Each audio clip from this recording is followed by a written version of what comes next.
ये मैं आपको बिल्कुल खुदा लगती बात कह रही हूं, इस मुल्क के अंदर इतना पोटेंशियल है, इस मुल्क के अवाम के अंदर इतना पोटेंशियल है, इस मुल्क की तरक्की में एक शख्स हाइल है, उसका नाम है इमरान खान। मैं आपको ये बात सिर्फ इसलिए नहीं कह रही कि वो मेरा सियासी मुखालिफ है, सियासी तो वो नहीं है, वो दहशतगर्द है। जो हमारे मजहब के अंदर फितने की डेफिनेशन है ना, आप वो उठा के देख लो, वो इमरान खान पे फिट आती है। मुल्क की तरक्की में एक ही चीज रुकावट है, मैं जीत जाऊं मैं तब मुल्क की तबाही करूंगा, मैं हार जाऊं मैं तब मुल्क को चलने नहीं दूंगा।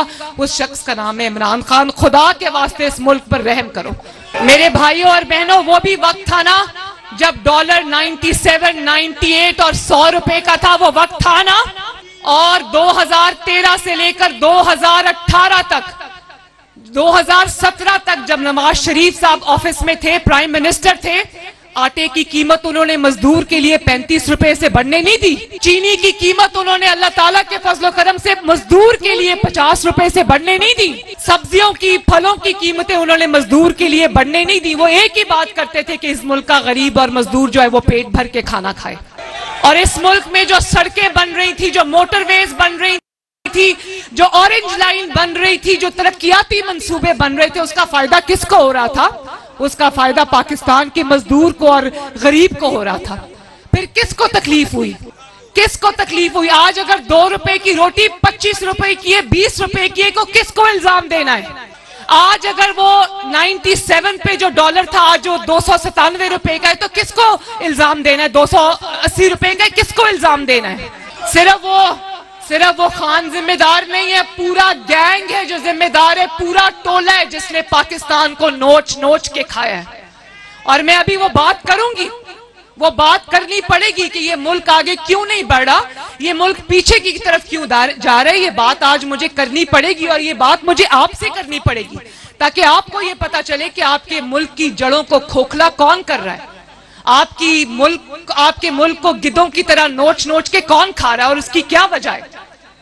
आपको याद होगा ये जो गैंग है जिसका सरबराह सरगना इमरान खान है और जिसमें तरह तरह के पाकिस्तान का करप्ट तरीन जो शख्स उठा के देख लो वो इस गैंग में शामिल है, चाहे वो साकिब निसार हो या वो जनरल फैज हो या वो जस्टिस मुजाहिर अली नकवी हो या वो इनका कोई भी आलाकार हो। जिसको उठा के आप देखेंगे वो शख्स पाकिस्तान का करप्ट तरीन फर्द निकलेगा जो इसके साथ शामिल है।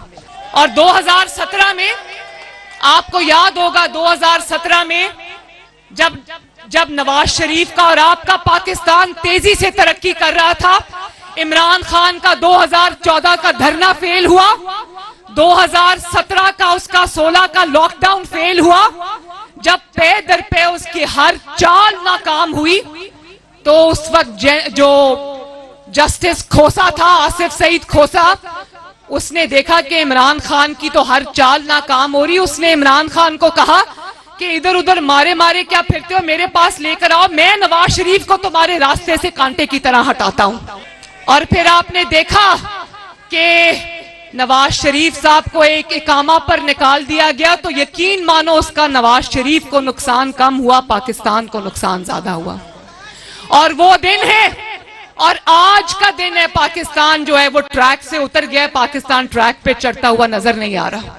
और अगर आपको और आप ये देखो कि वो ये उनको नजर आ रहा था कि मुल्क तरक्की कर रहा है, उनको नजर आ रहा था मुल्क तरक्की कर रहा है, लेकिन किसी को एक्सटेंशन चाहिए थी, किसी ने वजीर आजम बनना था, किसी ने कुछ करना था। तो ये इनका जो इस टोले का जो आपस में ये एक दूसरे के बेनिफिशरीज थे, इन्होंने मुल्क का इतना बड़ा नुकसान कर दिया कि मुल्क आज, मेरा मुल्क, आपका मुल्क आज संभलने में नहीं आ रहा। और आज आप देखो, आज उसका रिपीट हो रहा है, आज उसका रिपीट हो रहा है। आज भी आप देखो, जब इमरान खान की हुकूमत खत्म हुई, शुक्र है खत्म हुई, लॉन्ग मार्च इसका नाकाम हुआ, जेल भरो तहरीक इसकी नाकाम हुई, नए चीफ ऑफ आर्मी स्टाफ की तकर्री को रोकने की साजिश इसकी नाकाम हुई, हर हरबा इसका नाकाम हुआ, असेंबलियां तोड़ने का फैसला नाकाम हुआ। तो आज आप देखें एक नई जुडिशियल एस्टैब्लिशमेंट आ गई है इसको बचाने के लिए। कुछ चेहरे पुराने हैं, कुछ नए चेहरे बीच में शामिल हो गए और सबका आपस का इंटरेस्ट है। ये एक इवल नेक्सस है, उसमें नवाज शरीफ फिट नहीं होता, क्योंकि नवाज शरीफ को जिसके ऊपर इन्होंने इतने झूठे इल्जाम लगाए, उन इल्जामों की बात भी अभी हम करेंगे, ना वो खाता है ना खाने देता है, ये खाते भी हैं और खिलाते भी हैं। आज आप देखो कि इसका हर हरबा, इसकी सियासत नाकाम हुई तो बचाने के लिए वो 3 मेंबर बेंच आ गया। आज मुल्क को जितने भी आईनी और कानूनी जो हचकोले मुल्क खा रहा है, मसाइल जो पैदा हुए अभी रिसेंटली, उसका जिम्मेदार सुओ मोटो नोटिस है जो जस्टिस एजाजुल एहसन और मुजाहिर अली नकवी ने लिया। इमरान की जब सियासत हचकोले खा रही थी, पे दर पे नाकामी से दो चार हो रही थी, तो उन्होंने जस्टिस खोसा की तरह कहा कि ये तो नाकाम होता जा रहा है, इसको सहारा दो, इसको कंधा दो। जो केस लाहौर हाई कोर्ट में चल रहा था उसको खींच के जबरदस्ती वो 3 मेंबर बेंच जो है वो अपने पास ले गया और सुओ मोटो नोटिस जो है उस पर लिया गया। और आप देखो आज पाकिस्तान में इतनी मईशत की बुरा हाल है, पाकिस्तान के अंदर तरक्की जो है उसको वो जाम हो चुकी है, लेकिन आप ये देखो मुल्क को किस किस्म के जबरदस्ती के मसाइल में उलझाया हुआ है। और आप देखो कि जस्टिस अतर मिनल्ला ने जब इलेक्शन का इन्होंने फैसला किया, इनको इलेक्शन की जल्दी नहीं है, इनको ये जल्दी है कि इनके होते होते इलेक्शन हो जाए, वरना हमें इलेक्शन जिताने वाला कोई नहीं होगा। ये साजिश को देखो, इस साजिश को समझने की जरूरत है। आप इस साजिश को देखो। जस्टिस अतर मिनल्ला ने, जो सुप्रीम कोर्ट के एक मुअज़्ज़ज़ जज हैं, उन्होंने ये बात कही, उन्होंने कहा कि इलेक्शन का फैसला करने से पहले इस बात को देखना होगा कि असेंबली तोड़ी क्यों गई। उस वक्त तो लोगों को यह पता था ना कि असेंबली मेलाफाइडी तोड़ी गई, बदनीयती से तोड़ी गई। परवेज इलाही असेंबली तोड़ना नहीं चाहता था, उसको जबरदस्ती असेंबली जो है वो इमरान खान ने तोड़वाई।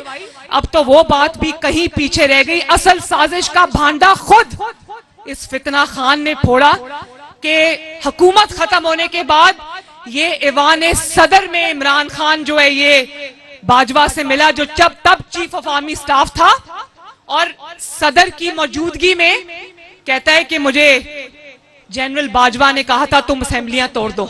इस तरह ये असेंबली टूटी। और आज ये सवाल करना बनता है ना पाकिस्तान की अवाम का कि किस मंसूबे के तहत आपको कहा गया कि वो असेंबली तोड़ो, और वहां तोड़ने तक बात खत्म नहीं होती। बात ये थी कि असेंबली टूटेगी और सुप्रीम कोर्ट में सहूलतकार बैठे जो आपको इलेक्शन आपके आगे रख दे। और फिर इस नाइंसाफी की वजह से, इस साजिश की वजह से ये जो नाइंसाफियां हुई, जिस तरह से सुओ मोटो लिए गए, जिस तरह से कानून का, आइन का, इंसाफ का तमाशा बना के रख दिया गया, उस पे सिर्फ अवाम नहीं बोले, उस पे सिर्फ सियासतदान नहीं बोले, उस पे सुप्रीम कोर्ट के अपने ब्रदर जजेस बोल उठे, चीख उठे कि ये क्या हो रहा है। सुप्रीम कोर्ट के अंदर इतनी बड़ी रिवोल्ट खड़ी हो गई, इतनी बड़ी सुप्रीम कोर्ट के अंदर जो है वो जंग शुरू हो गई कि पाकिस्तानी कौम का सर शर्म से झुक गया। और आप देखें आज सिर्फ मैं बात नहीं कर रही, सियासतदान बात नहीं कर रहे, पार्लियामेंट बात नहीं कर रही, पहले बात जो है वो ब्रदर जजेस ने की। सुप्रीम कोर्ट के सीनियर तरीन जजेस ने इस नाइंसाफी के खिलाफ, इस साजिश के खिलाफ आवाज उठाई। उसके बाद बार काउंसिल्स ने इसके खिलाफ आवाज उठाई। पहले तो अवाम के सामने ये आना चाहिए ना कि जनरल बाजवा साहब, जिसको आप मीर जाफर कहते थे, जानवर कहते थे, जिसको आप गद्दार कहते थे, उसके कहने पर आपने असेंबली क्यों तोड़ी? और क्या असेंबली तोड़ने तक प्लान था? नहीं, प्लान आगे तक था कि तुम असेंबली तोड़ो, ये 3 मेंबर बेंच तुम्हें इलेक्शन देगा। आज जब नया इलेक्शन होने जा रहा है, नया जनरल इलेक्शन अक्टूबर में होने जा रहा है, तो अब आरटीएस नहीं बिठा सकते, तो इमरान खान के सहूलतकारों ने उसको लाने का ये मंसूबा बनाया। इंशाअल्लाह ताला ये मंसूबा अब तुम्हारा, वो कहते हैं ना पेपर आउट हो गया, ये मंसूबा तुम्हारा कामयाब नहीं होने देंगे इंशाअल्लाह ताला। आज भी देखो मेरे भाइयों, पीछे से बैठ के डोरियां कौन हिला रहा है? वो साकिब निसार जो रिटायर हो गया है, लेकिन इमरान खान को लाने के लिए एड़ी चोटी का उसने पीछे से बैठ के भी जोर लगाया हुआ है। आप ये देखो, अल्लाह ताला का कानून देखो, कुदरत का मकाफात अमल देखो। जिस शख्स ने नवाज शरीफ को बेटे से तनख्वाह ना लेने पर वजीर आजम के दफ्तर से निकाला, आज उसका अपना बेटा 1 करोड़ 20 लाख रुपया रिश्वत लेता हुआ पकड़ा गया। साकिब निसार का बेटा, उसकी ऑडियो हमने सुनी, उसका बेटा कह रहा है कि किसी को जो टिकट के लिए अप्लाई किया है, पीटीआई के टिकट के लिए, उसको कह रहा है कि तुमने अगर 1 करोड़ 20 लाख से कम लिए तो मैं तुम्हारी टांगे तोड़ दूंगा। चोर का बेटा चोर। और देखो, और ना सिर्फ ये कि चोर का बेटा चोर, लेकिन कैसी चोरी की ट्रेनिंग वालिद साहब ने दी हुई है। और अभी रिटायर्ड है, अभी रिटायर्ड है। सोचो, जब ये साकिब निसार पाकिस्तान की सबसे बड़ी इंसाफ की कुर्सी पे होगा, तब ये क्या नाइंसाफी करता होगा। तो आज पाकिस्तान की आवाम ये पूछती है, साकिब निसार साहब बताओ, अगर एक टिकट के तुम 1 करोड़ 20 लाख ले सकते हो, तो पनामा केस में नवाज शरीफ के खिलाफ फैसला करने के तुमने क्या लिया, मुझे बताओ। आज आपको याद होगा जब मेरे खिलाफ साकिब निसार की कोई वो ऑडियो आई थी जिसमें उसने कहा कि मरियम को ठोक दो, यानी कि मरियम को उड़ा दो, मरियम को मार दो, क्योंकि वो तुम्हारा चेहरा रोज आके अवाम के साथ एक्सपोज करती है, उसको ठोक दो का लफ्ज इस्तेमाल किया और कहा कि मरियम बड़ी सख्त जुबान बोलती है और इस तरह की बातें की। तो आज उसके बेटे की ऑडियो में उसके बेटे की जुबान सुनी आपने? शर्म से सर झुक जाते हैं। बाहर से पढ़ के आया है, वो भी हमारे खर्चे के ऊपर, और उसकी जुबान सुने जरा। गाली दिए बगैर उसकी कोई बात कंप्लीट नहीं होती। मुझे बताओ मेरे भाइयों और बहनों, नवाज शरीफ ने जब कहा था मैंने अपना फैसला अल्लाह रब्बुल इज्जत पे छोड़ दिया, तो आज नवाज शरीफ साहब को कुछ करने की जरूरत है? ये खुद भी बोल रहे हैं, इनके साथी भी बोल रहे हैं और इनके बच्चे भी बोल रहे हैं। और उस मुल्क का हाल देखो, दुनिया के मुहज्जब मुल्कों में जो तरक्की करती हुई कौमें, वहां पर अदालतों में जाके देखो, वहां पर कॉन्स्टिट्यूशन पे फैसले होते हैं, आइन पे फैसले होते हैं, कानून पर फैसले होते हैं, मेरिट पर फैसले होते हैं। यहाँ कैसे फैसले होते हैं? यहाँ फैसले सासों के कहने पे होते हैं, यहाँ फैसले दामादों के कहने पे होते हैं, यहाँ फैसले बेटों की रिश्वतों पर होते हैं। अब आपको पता चला कि आज अगर मजदूर के पास रोटी नहीं है तो क्यों नहीं है? आज अगर पाकिस्तान की तरक्की ख्वाब हो गई है तो क्यों हो गई है? इसलिए कि वहां पर 1.25 करोड़ में इंसाफ बिक रहा है। और आप देखो, ये जो टोला है, ये जो गैंग है, ये किसको लाना चाहता है? जो आरटीएस बिठाकर जब हुकूमत में आया तो उसने मुल्क की मईशत का बेड़ा गर्क कर दिया, पाकिस्तान के ताल्लुकात पूरी दुनिया से तबाह कर दिए। आज जहां भी शहबाज शरीफ साहब जाते हैं, लोग कहते हैं पहले हमें ये गारंटी दो कि इमरान खान तो वापस नहीं आएगा। एक मुल्क को दूसरे मुल्क से लड़ा दिया, ये था उस आदमी का विजन। आज उसकी लाई हुई महंगाई और तबाही को हम ठीक करने की दिन रात कोशिश कर रहे हैं। वक्त लगेगा इंशाअल्लाह ताला, लेकिन पाकिस्तान इस बहरान से बाहर आएगा। और मैं उमर अता बंदयाल साहब से ये पूछती हूँ, मैं 3 मेंबर बेंच से ये पूछती हूँ कि आप किसके लिए कर रहे हो? ऐसे शख्स के लिए ये कर रहे हो जिसके पास ना किरदार है ना कारकर्दगी है? आप सिर्फ इसलिए जस्टिस मुजाहिर अली नकवी और जस्टिस इजाजुल एहसन को आप कटहरे में खड़ा नहीं करते क्योंकि आपकी मेजॉरिटी जो है वो कम हो जाती है सुप्रीम कोर्ट में। आप इंसाफ की सबसे बड़ी कुर्सी पर बैठे। और ये भी मैं आपको बता दूं, ये जंग इस 3 मेंबर बेंच की, सुप्रीम कोर्ट के जो मेंबर बेंच है, इनकी शहबाज शरीफ साहब से नहीं है, ये इनकी अगली तकरीरियां रोकने की है। क्योंकि ये जो सब एक गिरोह है जो ये समझता है कि अगर इनका बंदा ना आया तो इनकी जो पूछगिछ है वो शुरू हो जाएगी। ये सब एहतसाब से बचना चाहते हैं, समेत इमरान खान। आप देखें, इमरान खान तो आपको नजर आ जाता है ना, वो काली बाल्टी सर पे फेंक के रोज जान निकल पड़ता है। यकीन मानो, बतौर सियासी वर्कर मुझे शर्म आती है जब मैं देखती हूँ कि कोई ऐसा शख्स जो अपने आप को सियासी लीडर कहता है, वो अब काले डब्बे में अपना मुंह डाल के तो आ जाता है। ये जो मनाजिर है ना, ये काली बाल्टी, काला डब्बा, उसमें 2 आंखें बनी हुई हैं, ये दुनिया में कभी किसी ने नहीं देखे। लीडर्स सीना तान के पेश होते हैं। लीडर्स अपने वर्कर्स के आगे अपने कारकुनों के आगे, अपने अवाम के आगे ढाल बन के खड़े होते, मुंह पे काला डब्बा पहन के नहीं आते। किस शख्स को तुम हमारे सरों पर दोबारा मुसल्लत करना चाहते हो? उस शख्स को जो जब नशा करता है तो उसको समझ नहीं आती कि वो बोल क्या रहा है। और आप देखो कि पहले जब इस्तीफे दिए तो अदालत पहुंच गए कि हमारे इस्तीफे मंजूर किए जाएं। अब अदालत जा रहे हैं कि हमारे इस्तीफे ना मंजूर किए जाएं। पहले असेंबली तोड़ी और बड़ी रौनक के साथ तोड़ी, अब सुप्रीम कोर्ट जाने वाले हैं कि हमारी असेंबलियां बहाल की क्यों किए जाएं? भाई ये मुल्क तुम्हारे वालिद साहब का मुल्क है, ये मालिक तुम नहीं हो। इस मुल्क का मालिक तुम्हारा मंशियात ज्यादा दिमाग नहीं है। इस मुल्क के जो मालिक तुम्हारे सहूलतकार नहीं है। इस मुल्क के जो मालिक हैं वो 22 करोड़ अवाम है। और नवाज शरीफ को बाहर रखकर देखें, जब नवाज शरीफ के साथ जुल्म करना था, नाइंसाफी करनी इस मुल्क में कितनी आसान है कि उसके लिए ब्लैक लॉ डिक्शनरी आ जाए तो नवाज शरीफ ऑफिस से बाहर। कितनी बेटे से तनख्वाह, झूठी तनख्वाह, ख्याली तनख्वाह नहीं ली, वजीर आजम दफ्तर से बाहर। और जब उसी ज्यादती को, नाइंसाफी को गवाहियों के बावजूद, जो नाइंसाफी करने वाले जज थे अरशद मलिक मरहूम, उन्होंने खुद गवाही दे दी। लेकिन इस मुल्क में नाइंसाफी करना आसान है, उसी नाइंसाफी को इंसाफ में बदलना बहुत मुश्किल है। उसके लिए आइन और कानून याद आ जाता है। मैंने कहा था ना, नवाज शरीफ के 75 साल दौर में, एक मिनट, पाकिस्तान के 75 साल की उम्र में नवाज शरीफ के 9 साल निकाल दो, क्या बचता है पीछे? खंडरात बचते हैं पीछे।